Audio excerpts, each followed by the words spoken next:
All right, Sandra, we're going to start with the Toreros on the road. A trip to the Firestone Fieldhouse. USD should be able to sleepwalk and win this one against the Waves of Pepperdine. They've only won 4 games this year. With the Aztecs slumping, Lamont Smith's Toreros are becoming the above-the-fold basketball story here in San Diego. But first, they must find a way to slow down Matthew Ottaway. The 6'9", 250-pound senior out of Toronto, Ontario, delivers a game-high 19. Wave up 2 at the break. Are you kidding me? Second half, and the Toreros start to dial up the three-point game. Neubauer there. Martinez right here. Williams over there. And did I say right yet? Yeah, here comes Isaiah Wright. And then Williams with what we'll call affectionately the shooter's bounce. USD snaps a 2-game conference losing streak as they win 68-66. A trio of Tritons were also in the studio Thursday. The topic of conversation, Friday's Spirit Night doubleheader. Take a listen. One time we had 3,000 to 4,000 students and faculty and community members there. It's a tradition over 20 plus years, and it's the first event since we made the announcement to move to Division I, and that'll be part of the celebration. Our conference is a little bit different than other conferences where we always play back-to-back, so we always play at 5:30 and they always play after us. So you're well aware of it. We always get to watch their games, and it's great seeing them do well. Are you motivated by their success? Absolutely. It's a culture of winning. We want to keep it going. You're the king of your level. Why risk being a smaller fish in a bigger pond?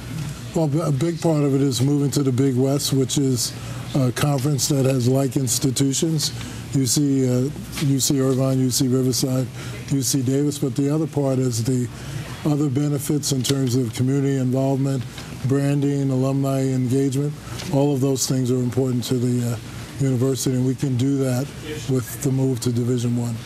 You can see that full version of that conversation at KUSI.com right this very second. All right, the Aztec All Sports Report commitment to prep sports is second to none. Multiple games covered 6 days a week. The only complaint we ever get is, why don't you show more highlights of my team? The reason is time, or lack thereof. That's why we created ASR RAW. Every night immediately after the sportscast, we upload the highlights along with 2 to 3 minutes of additional video from each and every game. We call it ASR RAW. Go to KUSI.com and check it out.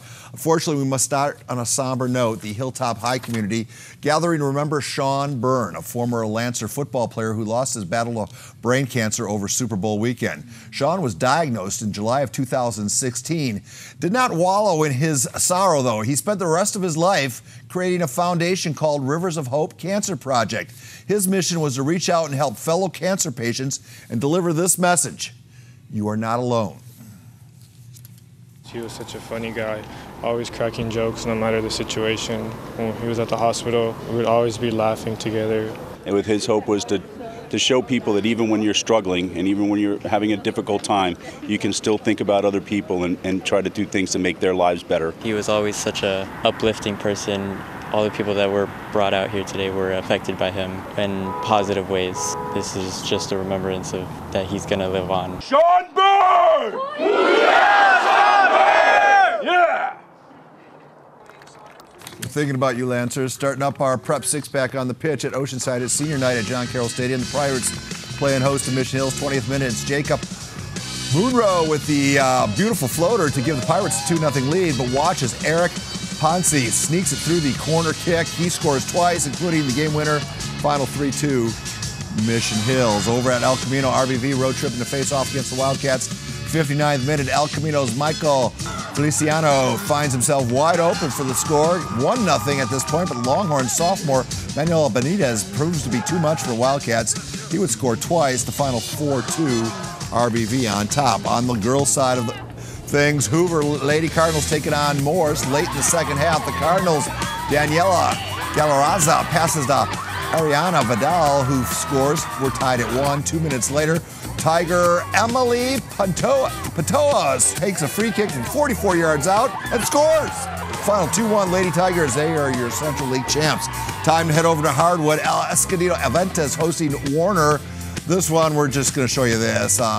China Cochran with a game-high 21. This one probably doesn't have to be played. The final 50-6. Adventist on top. Jumping in the pool at Cathedral Catholic. Lady Dons hosting Santa Ana Modern Day. first quarter, Dons get on the board with a goal by Sylvia Roy.